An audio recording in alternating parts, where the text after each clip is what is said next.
Bueno, bienvenidos queridos alumnos a una videoclase. Bienvenidos después del receso, de tanto tiempo sin escucharnos y sin vernos. Esta semana vamos a trabajar con los problemas de traducción. ¿Qué elementos debemos identificar como problemas? A la hora de realizar una traducción, el traductor experto o el traductor en formación se encuentra con problemas que abordan de diferente manera a la hora de realizar un encargo. No cabe duda de que, en el entramado del proceso de la traducción, los problemas son uno de los elementos casi siempre que se encuentran presentes. Sin embargo, y pese a la importancia de la que goza en traducción la noción de problema y por extensión en didáctica, no existe una definición única de problema de traducción que goce de consenso general, al igual que tampoco contamos con una clasificación marco de los distintos problemas de traducción que existen. Según, por ejemplo, la definición propuesta por Hurtado Albir, podemos entender los problemas de traducción como las dificultades lingüísticas, extralingüísticas, entre otras, de carácter objetivo con que puede encontrarse el traductor a la hora de realizar una tarea traductora. Ahora bien, ¿cómo se clasifican estos problemas? Se clasifican como problemas lingüísticos, extralingüísticos o problemas pragmáticos. Los problemas lingüísticos son aquellos problemas relacionados con el código lingüístico, fundamentalmente en el plano léxico y en el morfosintáctico. Derivan en gran parte de las diferencias entre las lenguas. Asimismo, comprenden cuestiones de coherencia, progresión temática, cohesión, tipologías textuales, perspectiva y tono. Derivan de las diferencias de funcionamiento textual entre las lenguas. Pueden darse tanto en la etapa de comprensión como en la etapa de reexpresión. Por ejemplo, estos ejemplos son tomados de trabajos prácticos de años anteriores. En el título del texto que tradujeron los chicos el año pasado decía A Day Out in Dublin, Daycation Ideas. Acá está marcada la palabra Daycation. Daycation es un acrónimo que se forma por la palabra day y la palabra vacation, Daycation. Representa un desafío en el plano léxico. ¿Por qué? Porque el español carece de un término equivalente en una sola palabra que encapsule el concepto con la misma naturalidad que la lengua origen. Entonces requiere un análisis morfosintáctico y textual para su resolución. Por ejemplo, se podría traducir daycation como mini escapada o escapada de un día, que ya no sería en una sola palabra. Otro ejemplo era While the city is heaving with attractions, events, bars, restaurants, and hotels, Dublin's wild side is also worth exploring. Otro ejemplo que tenía una expresión era to explore the city in a sustainable way. Lace up your comfiest walking shoes and head out on foot. Here you can slow down, catch your breath, enjoy the fresh air, and see the wonders that await you in Dublin's backyard. Por ejemplo, en esta primera frase que tenemos resaltada en amarillo, heaving with attractions, lo podíamos traducir como que la ciudad rebosa, está llena de o está repleta. Estas expresiones que están marcadas aquí son algunas frases idiomáticas, por ejemplo, que plantean un problema léxico claro al momento de traducir. ¿Por qué? Porque una traducción literal resultaría extraña, por lo que el traductor va a tener que buscar las colocaciones naturales y los equivalentes en español para estas frases que mantengan la convención de estilo de nuestra lengua. Para resolver estos problemas, ¿qué tenemos que hacer? Documentarnos debidamente usando un diccionario monolingüe para ver qué significan estas frases o estas palabras y cómo están compuestas y cuál es su significado. Después tenemos los problemas extralingüísticos. Los problemas extralingüísticos son aquellos que remiten a cuestiones temáticas, como por ejemplo conceptos especializados, enciclopedias y culturales. Están relacionados con las diferencias culturales, como las presuposiciones, relacionados con los valores, los mitos, las percepciones, las creencias y comportamientos y sus representaciones textuales, así también como con las diferencias culturales de estos. Por ejemplo, Dublin's Talking Statues takes you to 12 of Dublin's statues that have been granted the gift of the gab. Acá tienen subrayado Dublin's Talking Statues, que lo tradujimos como el recorrido Dublin's Talking Statues te llevará a conocer 12 estatuas que han recibido el don de la palabra. For the music lovers, there are 2 separate music trails, one covering the south of the city and one taking you through the Liberties. Si te apasiona la música, puedes seguir alguno de los 2 music trails. Uno recorre el sur de la ciudad y el otro atraviesa la zona de The Liberties. Estos problemas nos remiten a cuestiones culturales, enciclopédicas, ¿qué quiere decir? Al conocimiento del mundo de la lengua de origen, o a cuestiones temáticas que derivan de diferencias culturales o de presuposiciones. ¿Qué tengo que hacer? Documentarme. ¿Qué es el Dublin Talking Status? Es un problema de carácter enciclopédico y cultural. Voy a remitirme a qué es. Es un proyecto turístico muy específico de la ciudad de Dublín. El traductor debe decidir si dejarlo en inglés, traducirlo literalmente o añadir una explicación dependiendo del conocimiento enciclopédico que yo, traductor, asumo que tiene el lector de la lengua meta. Por ejemplo, lo dejo en inglés, aclaro con la palabra recorrido. Entonces puse el recorrido Dublin's Talking Statues te llevará a conocer. Son diferentes estrategias que vamos aplicando a la hora de traducir. ¿Y qué pasa con The Liberties? The Liberties requiere un conocimiento enciclopédico.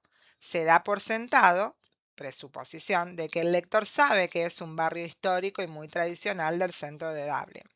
Si el lector final del texto meta desconoce esto, el traductor tendrá un problema para encontrar la estrategia adecuada. Entonces, por ejemplo, puede añadir el histórico barrio de Liberties en la etapa de reexpresión. Porque ¿qué es The Liberties? Es un barrio histórico de moda ubicado en el suroeste del centro de Dublín. El nombre Liberties proviene de su origen medieval porque eran tierras que, aunque adyacentes a la ciudad, estaban fuera de las murallas normandas y gozaban de ciertas libertades. Entonces, esto se soluciona con documentarme y pensar qué es lo que va a lograr entender el lector meta con mi traducción. Después nos encontramos con el otro tipo de problemas que son los problemas pragmáticos. Los problemas pragmáticos son aquellos problemas relacionados con la función del texto, es decir, el escopo, la intención con la que se produce el texto, con los derivados del encargo de traducción, las características del receptor del texto, del contexto en el que se efectúa la traducción o formato del texto. Estos problemas incluyen las dificultades de documentación y el uso de recursos electrónicos y pueden afectar la etapa de reformulación. Un ejemplo. There's an abundance of nature spaces for you to ramble, hike or bike. Here you can slow down, catch your breath, enjoy the fresh air and see the wonders that await you in Dublin's backyard. Entonces, dijimos, estos problemas están relacionados con la intención del texto, con su función, con el encargo de traducción y con las características del destinatario. ¿Qué encontramos acá?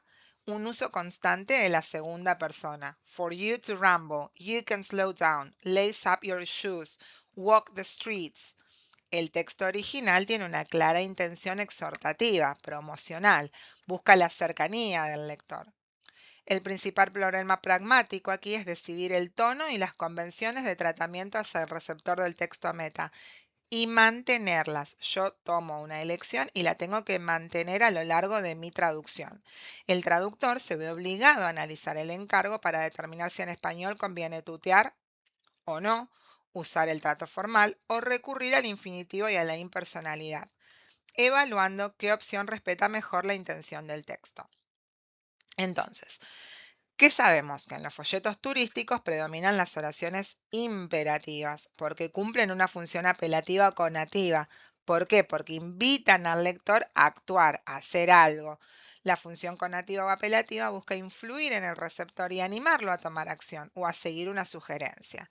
Es típica de este tipo de textos publicitarios, instructivos o turísticos, donde se emplean verbos en modo imperativo, por ejemplo, descubre, visita, recorre.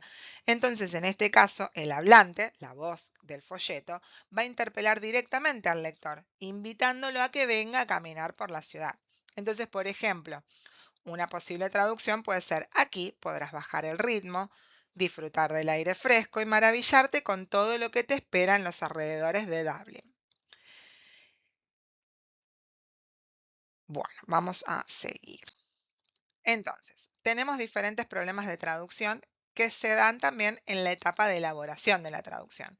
En la etapa de comprensión aparecen cuando no se comprende un elemento del texto en la lengua de origen. En la etapa de transferencia, cuando no se identifica un elemento que puede dar lugar a interferencias en la lengua o cultura meta. Son problemas que derivan de las discrepancias entre dos lenguas en los planos léxico, morfosintáctico, estilístico y textual. Después están los problemas que se dan en la etapa de reexpresión, cuando no se sabe cómo reexpresar en la lengua meta un elemento que sí se comprende. Y luego en la etapa de análisis pragmático, cuando no se tiene en cuenta el encargo de traducción y por ende el lector final de mi traducción. Según la etapa de elaboración, se van a clasificar los diferentes problemas. Esos que surgen en la etapa de comprensión, de transferencia o de reexpresión pueden ser problemas lingüísticos y extralingüísticos. Y aquellos que se dan en la etapa de análisis pragmático son problemas pragmáticos.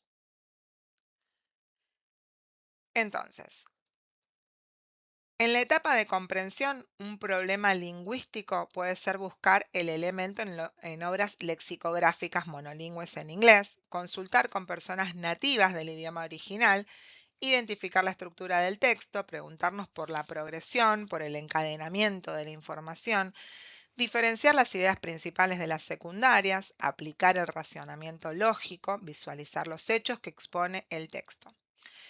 ¿Qué pasa con los problemas extralingüísticos? Tenemos que buscar el elemento, por ejemplo, en enciclopedias, en bases de datos, en fuentes confiables de Internet. También podemos consultar a nativos o expertos en el tema que trata el texto o en el idioma original y textos paralelos en la lengua original.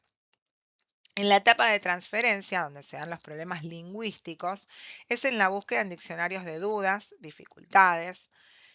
Podemos buscar obras monográficas que traten esta transferencia entre el inglés y el español, en diccionarios normativos, etc.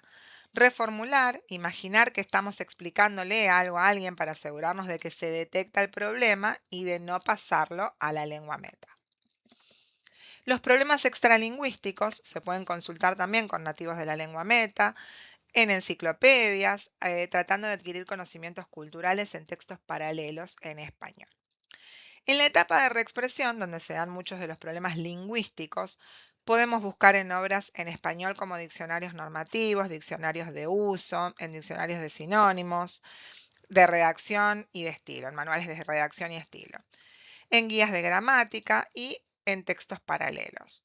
Para mejorar la reexpresión es importante leer de manera consciente textos de calidad en la lengua de llegada y preguntarnos qué se dice en esa situación comunicativa. Pensar en el destinatario, reformular en voz alta y repetir varias veces la misma unidad de diferentes maneras, evitando encontrar palabras que sean muy cercanas al original, imitando las estructuras. Evitemos el mismo orden de palabras que el original. Los problemas extralingüísticos nos llevan a reflexionar sobre el criterio más adecuado y a tener en cuenta la función del texto y las expectativas del lector final. En la etapa de análisis pragmático, consultemos con el cliente, pongámonos en el lugar del lector final, como dijimos recién, cuál es la función de este texto del folleto para ir a visitar Irlanda. Si podemos y tenemos la posibilidad, démosle de leer el texto meta a un potencial potencial lector final. Reflexionemos sobre el encargo de traducción, sobre la función del texto meta y sobre las expectativas que tiene el lector final de esto que va a leer. Esto es todo por hoy. Nos vemos en la próxima videoclase y les deseo un excelente comienzo del segundo semestre.